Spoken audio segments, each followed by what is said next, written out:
Precisávamos disso. Depois de semanas de trabalho intenso e da rotina agitada da cidade, uma pausa era mais do que necessária. Eu, o Marcos e o João. 3 amigos em busca de um pouco de paz e aventura. Um fim de semana longe da cidade, onde o barulho dos carros seria substituído pelo canto dos pássaros. Nossa fuga?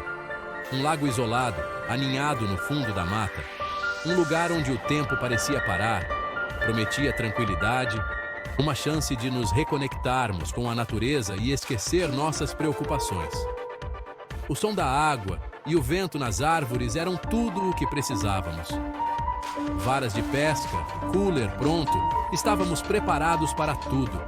A ideia era simples: relaxar, pescar e aproveitar a companhia um do outro. A viagem foi cheia de expectativa, cada quilômetro nos aproximando da paz. Ríamos e conversávamos sobre os planos para o fim de semana. O sol começou a se pôr quando chegamos. A luz dourada do entardecer nos deu as boas-vindas.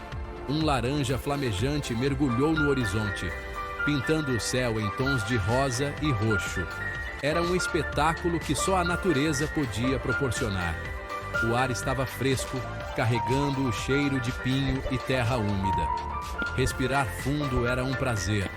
Encontramos nosso lugar, uma pequena clareira com vista para a água parada. Isso ia ser perfeito. Montamos nosso acampamento e nos preparamos para um fim de semana inesquecível.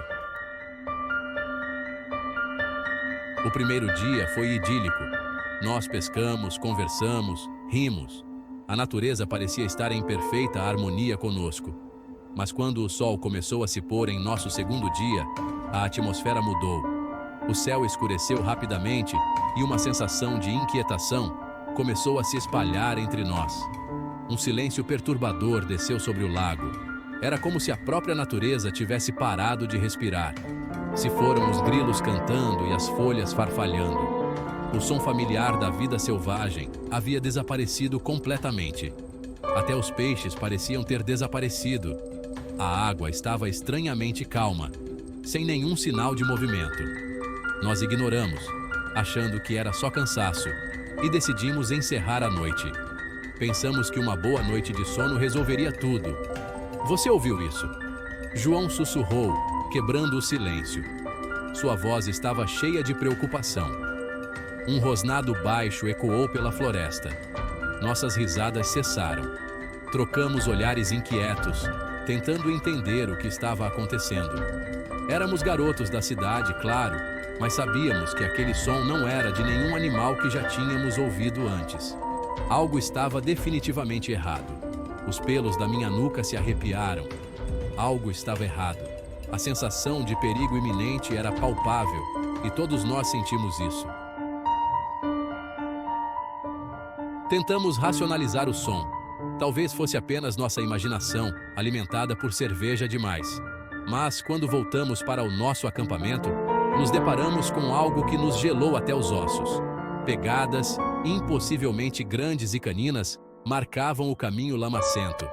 Elas não estavam lá antes. Nossos corações batiam forte em nossos peitos. Marcos apontou um dedo trêmulo para a beira da floresta. Lá, pendurado em um galho baixo, estava um pedaço de tecido rasgado. Era da camisa do João. A camisa que ele estava usando mais cedo. Medo, cru e primal, tomou conta de nós. Não estávamos sozinhos. Decidimos ir embora. Imediatamente. Arrumamos nossas coisas com pressa frenética, nossos movimentos agitados e descoordenados. Enquanto lutávamos para entrar no carro, as nuvens se abriram, revelando uma lua cheia. Sua luz sinistra banhava a clareira com um brilho prateado. Foi quando nós vimos. Uma figura emergiu das árvores na beira da clareira. Alta, corpulenta e coberta de pelos emaranhados, ela se movia com uma graça predatória que me deu arrepios na espinha. Seus olhos, brilhando como brasas, se fixaram em nós, e um rosnado rasgou o silêncio. Era um lobisomem. Terror, puro e absoluto, inundou nossos sentidos. O ar parecia pesado. Cada respiração era um esforço. Isso não era um filme. Isso era real. A realidade era mais assustadora do que qualquer pesadelo. Estávamos olhando a morte de frente. O som do nosso coração batendo era ensurdecedor. A criatura se lançou, suas garras expostas, dentes brilhando ao luar. Era como se o tempo tivesse parado. Nós nos separamos bem a tempo, a besta se chocando contra a lateral do nosso carro com um baque doentio. O impacto foi tão forte que o carro balançou. Marcos gritou, se levantando em um pulo. Seu grito ecoou na noite silenciosa. João, paralisado de medo, só conseguia olhar. Seus olhos estavam arregalados, fixos na criatura. Eu sabia que tínhamos que ir. Não havia tempo para pensar. Agora. O carro. Entre no carro. Eu gritei, tentando manter a calma. Eu gritei, minha voz embargada de terror. O pânico estava tomando conta. Corremos em direção ao veículo, nossas pernas pesadas de medo, os rosnados furiosos da criatura ecoando atrás de nós. Cada passo parecia uma eternidade. João mexeu nas chaves, derrubando-as com um estrondo. Eu mergulhei, pegando-as quando a criatura bateu no carro novamente, suas garras arranhando o metal. João conseguiu destrancar as portas e nós entramos, batendo as portas ao mesmo tempo em que o lobisomem nos alcançava. O motor ganhou vida e Marcos tirou o carro da clareira, por pouco não atingindo a criatura que atacou novamente. Nós corremos pela estrada de terra, galhos chicoteando o carro, nossos faróis cortando a escuridão, mas a criatura era mais rápida, estava nos alcançando. A estrada de terra parecia se estender para sempre. O motor gemia em protesto enquanto Marcos forçava o carro ao máximo. Mas não era o suficiente.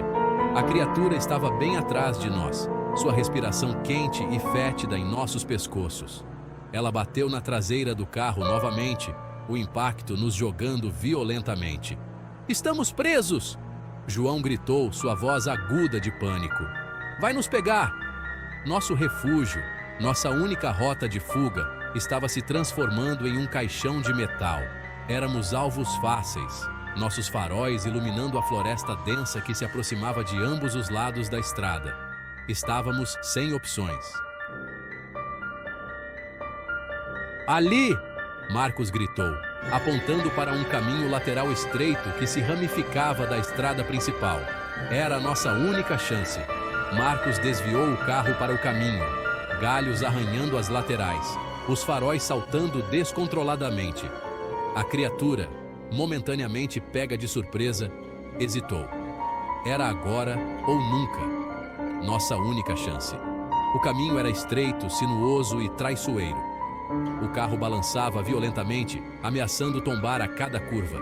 Mas Marcos, movido pela adrenalina e pelo medo, manteve o pé no acelerador. Tínhamos que fugir. O caminho se abriu em uma pequena clareira, revelando um posto de guarda florestal antigo e abandonado. Nós paramos bruscamente em frente a ele, os faróis iluminando o prédio dilapidado. Não era muito, mas era um abrigo. Tínhamos que arriscar. Saímos do carro e entramos na segurança relativa do prédio. A porta se fechou atrás de nós, o som ecoando no silêncio. Estávamos seguros, por enquanto, mas a criatura ainda estava lá fora, esperando. Nós nos amontoamos na escuridão do posto de guarda florestal, ouvindo qualquer som, qualquer indicação de que a criatura ainda estava lá fora. O silêncio era ensurdecedor.